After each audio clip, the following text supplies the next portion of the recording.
Hello, ഇന്ന് chicken cutlet ഉണ്ടാക്കിയാലോ? അതിനുവേണ്ടി ഒരു 2 മീഡിയം സൈസ് വലുപ്പമുള്ള സവാള, ഒരു ചെറിയ കഷ്ണം ഇഞ്ചി, ഒരു 5 വെളുത്തുള്ളി, 2 പച്ചമുളക്, ഒരു തണ്ട് കറിവേപ്പില.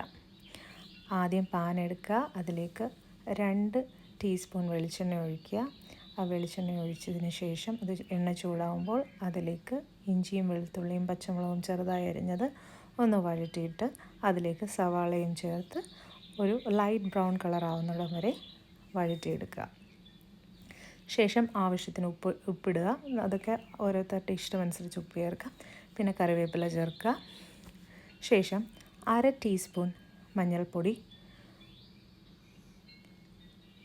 1 ടീസ്പൂൺ കുരുമുളക് പൊടി, 1 ടീസ്പൂൺ ഗരം മസാല അത്രയും ചേർത്ത് അതിനുശേഷം 1 ടീസ്പൂൺ പെരുംജീരകപ്പൊടി, ഫെനൽ പൗഡറും കൂടി ചേർത്തിട്ട് നന്നായിട്ട് ആ പൊടിയുടെ പച്ചമണം മാറുന്നിടം വരെ സോട്ട് ചെയ്തെടുക്കാം.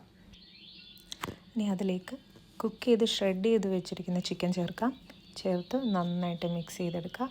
ശേഷം 2 മാഷ്ഡ് പൊട്ടാറ്റോ, അത് ബോയിൽ ചെയ്ത് മാഷ് ചെയ്ത പൊട്ടാറ്റോ ഇതിലേക്ക് ചേർത്ത് നമ്മൾ കൈ കൊണ്ട് തന്നെ മിക്സ് ചെയ്ത് ഇഷ്ടമുള്ള ഷേപ്പിലേക്ക് ആക്കിയെടുക്കാം. ഒരു മുട്ട നന്നായി ബീറ്റ് ചെയ്ത് അതിലേക്ക് ഒന്ന് കവർ ചെയ്തതിന് ശേഷം ബ്രെഡ് ക്രംസ് വെച്ച് കോട്ട് ചെയ്യാം.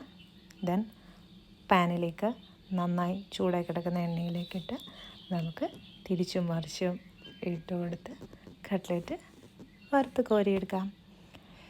അങ്ങനെ നമ്മളുടെ യമ്മി കട്ട്ലറ്റ് റെഡിയായി. എല്ലാവരും ട്രൈ ചെയ്ത് നോക്കണേ. ബൈ.